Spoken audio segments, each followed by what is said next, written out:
Krásný a ještě hezčí den, vítejte u dalšího motivačního videa, dnes je to třetí v pořadí a v tom prvním jsme si slíbili, že rozebereme takový ty základy, co potřebujeme ke šťastnému životu. My jsme to bavili se o tom, jako že to jsou nohy nebo opěry a ta opěra jsme si řekli, že je vděčnost. To znamená, že dnes se budeme věnovat tomu, jak rozvíjet, jak získat vděčnost, ocenění, vážení si dobrých věcí. Dnes bych se rád opřel v tom výkladu o autoritu, kterou je Rhonda Byrne.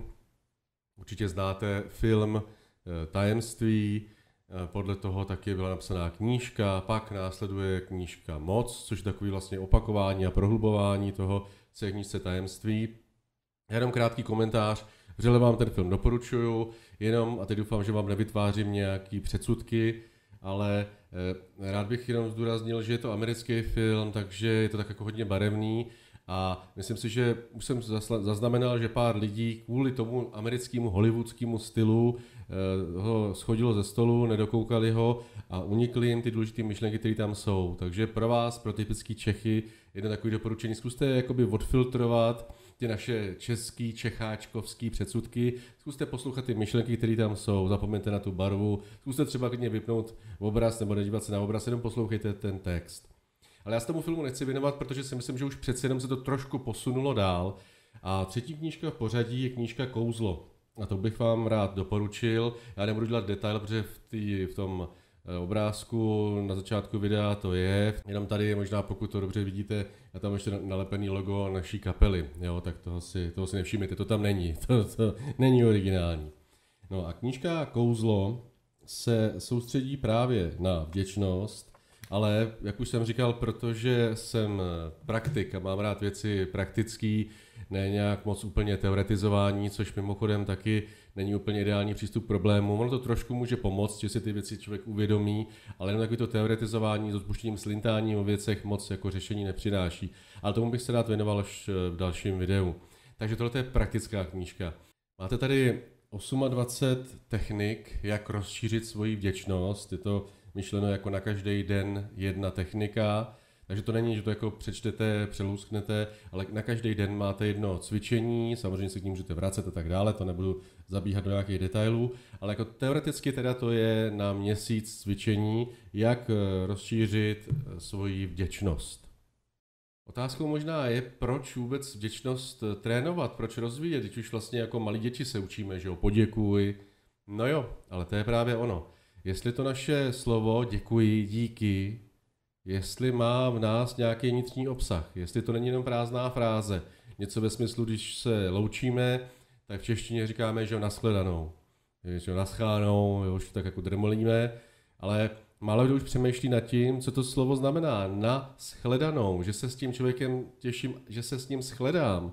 No to popravdě řečeno existují lidi, kterým já bych spíš radši řekl s Bohem, než nashledanou. No a zpátky k té vděčnosti, jde o to, tu vděčnost skutečně procítit, pochopit, prožít, uvědomit si, pokud možno taky prohloubit.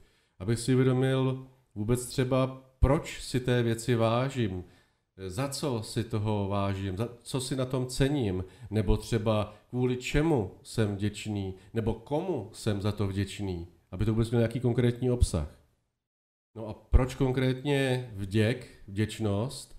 No, tyhle ty cvičení jsou vynikající v tom, že oni jakoby otočí tu naši energii, to naše vnímání světa, ten náš úhel pohledu. Jo? To znamená, asi se to jmenuje kouzlo, ale možná upozorňuji, jo? To není nějaká magie, to není zázrak. Kouzlo není zázrak.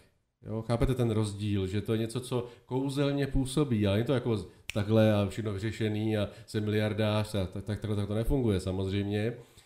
Ale změna v tom, na tu skutečnost, kterou nemusí změnit, ale může, je v úhlu našeho nahlížení věcí. Víte, když se zeptáte průměrného člověka, a já protože školím, protože jsem lektor, tak se relativně často na to ptám se lidí, zkuste mi říct, prosím, co opravdu chcete. Zkuste se teďka nad tím třeba i vy zamyslet a zkuste říct, co fakt chcete. A možná zajímavý, že třeba se to stalo přímo i vám, že většina lidí totiž, co jakou já mám zkušenost, říká, no nechci být nemocnej, nechci být chudej. Jo, chápete? My najednou vyjmenujeme, co nechceme. A tak já většinou zastavím, říkám, počkejte, ale já jsem se neptal, co nechcete, to já chápu, co všechno asi se vám nelíbí. Já jsem se ptal, co chcete. A teď najednou bývá problém, jo, aby ty lidi byli schopni to vůbec říct. Takový pěkný přirovnání v té jedné z knížek, co jsem vám doporučoval předtím, bylo, situace je, představte si, že zastavíte taxikáře, taxikář se vás ptá, tak kam to bude?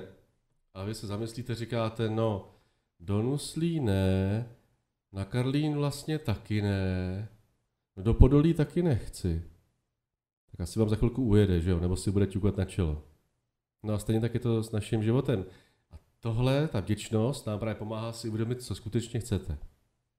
Díky těm myšlenkám totiž nejenom zjistíme, co chceme, ale my často zjistíme, že třeba to už dávno máme, že to třeba jenom nevidíme, nebo nejsme za to vděční, co všechno už máme. A tak to můžeme rozvíjet, oceňovat.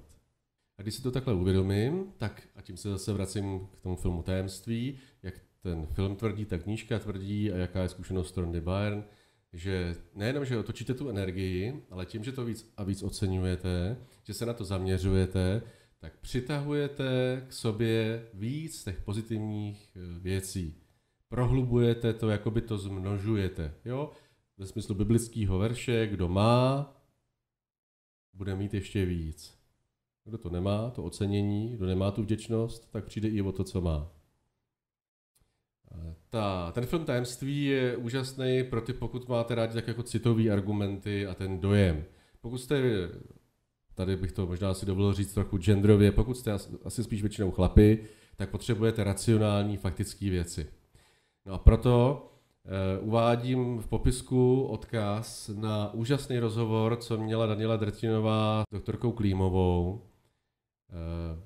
Týká se to v podstatě vědeckého dokladu toho, důkazu toho, jak ten náš vnitřní svět, konkrétně teda teď myšleno emoce, jak se promítají do toho reálného světa ven, že to není oddělené, ale že to skutečně je propojené. Tak tam máte důkaz, jak je to propojené. A já s laskavým dovolením nakonec tohohle videa tu hlavní myšlenku, ten hlavní důkaz ještě tam promítnu. Ale odkaz na celé video máte v popisku. A na závěr jedna taková možná trochu provokace. Ono totiž ta myšlenka toho filmu a v podstatě těch knížek všech je právě ten zákon přitažlivosti. V tom smyslu, že se podobné přitahuje. A není to teda otázka jenom myšlenek, ale těch emocí, jo? Protože to, že nám řeknu, nebo proběhne nějaká myšlenka, nemá takový vliv, ale taková ta hluboká, ta procítěná, ta uvědomělá myšlenka, ta má přímo v tomto smyslu kouzelný vliv, protože přitahuje ty věci zpátky k nám. A ta provokace spočívá v tom, že totiž všechno, co se vám v životě děje, tak všechno jste do svého života přitáhli vy. Vy sami. Nemůže za to někdo jiný, ale vy osobně. To je velká provokace, pokud to slyšíte poprvé, já vím, ale ta myšlenka, která je použitá i v tom filmu, víte, pokud se snažíte jít na nějakou schůzku a vaší snahou je nepřijít pozdě, tak víte, jak to probíhá. Jste ve stresu a pořád vám v hlavě, ale i vlastně jakoby v celém těle emočně naplněné to tělo je, že nesmím přijít pozdě, nesmím přijít pozdě, nesmím přijít pozdě. Jaký je většinou výsledek? Víte sami, přijdete pozdě, ale pak je otázka, kdo za to může. A většinou nás napadne, autobus měl zpoždění, zácpa byla na D11 nebo na D1 nebo kde, nebo na jižní spojce. Chápete, hledáme toho viníka jinde. Ale tohle ta knížka tvrdí, že to můžeme my sami. Tak myslím, že už jsem provokoval dost. Myslím si, že ta hlavní myšlenka byla obhájená nebo osvětlená, že tím prvním klíčem k našemu štěstí je totiž vděčnost. Ukázal jsem vám, jak je možný trénovat. A teď se vás pokusím přesvědčit o tom, že emoce mají přímý vliv na realitu, na skutečnost. A to je v tom krátkém výňatku, který bude teď následovat, ale protože já už se rozloučím teďka, protože pak už bude jenom závěrečný outro, tak vám děkuju za vaši přízeň, děkuju za vaši podporu, prosím uchovejte mi i nadále, sdílejte tohleto video, pokud se vám líbilo, nezapomeňte, pokud neodebíráte, tak odebírat můj kanál, abyste o žádné video nepřišli, no a samozřejmě ideální by bylo dát tam nějaký lajčík dolů pod to video, uděláte mi tím velkou radost a dáte mi důvod pro to, abych točil další videa. Tak jo, děkuju a přeju vám krásné dny. Jarmila Klímová vystudovala Lékařskou fakultu Univerzity Karlovy v Plzni, má atestaci 2. stupně v oboru psychiatrie a psychosomatice se věnuje, jak už jsem řekla, více jak 15 let. Jestli byste mohla popsat mechanismus, jak podle vás tedy funguje ten převodníkový systém, kdy myšlenka, která je provázená nějakou emocí, třeba i negativní, tak jak ovlivní buňku, tu buněčnou reakci. Mohla byste to zkusit nakreslit? Mohla bych to zkusit nakreslit. Když to potom divákům ukážeme, nevím, jestli to zachytíme na kameru. Jasně. Já začnu trošičku z okraje teorie, a to popisem emoce. To je velmi důležité pro pochopení tohoto převodníkového systému. Jestliže máme myšlenku, tak každá myšlenka má samozřejmě nějaký svůj emocionální doprovod, základ, to je jedno, jak to budeme nazývat. A emoce do nedávné doby byla vnímána jako nějaké fluidum, naprosto bez jakéhokoliv materiálního korelátu, takže s emocionálním přispěním se vůbec v terapeutickém procesu nepočítalo. Vždycky se říkalo, to je jenom emoce, to je jenom pocit. Nicméně, dneska už víme, že každá emoce má svoji velmi jasnou, definovatelnou biologickou podstatu a to je aminokyselina. Aminokyselina ve smyslu svých nejkratších řetězců, kterým říkáme peptidy a nanopeptidy, nano tedy předpona toho nejmenšího. A tyto nanopeptidy v podstatě mění v horizontu vteřin nebo ani necelých vteřin svoji strukturu svých řetězců bílkovinných podle toho, jaký emocionální vklad se v tom těle v tu chvíli začne rozšiřovat.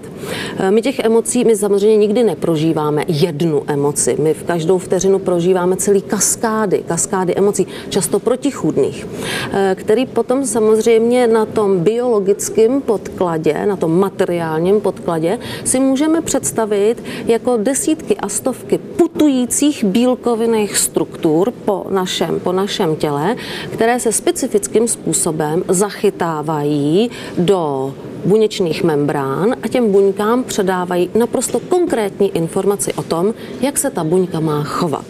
Takže z myšlenky to tedy jde jakoby přes tu z myšlenky, no nám to nepíše, hele, už to píše, z myšlenky přes tu emoci dostane buňka jasnou biochemickou informaci o tom, jak se má chovat. Je to opravdu vědecky dokázáno, že emoce se v podobě té bílkovinné molekuly tedy naváže na buněčnou membránu a tím dá informaci buňce o tom, co se v člověku děje? Co se děje?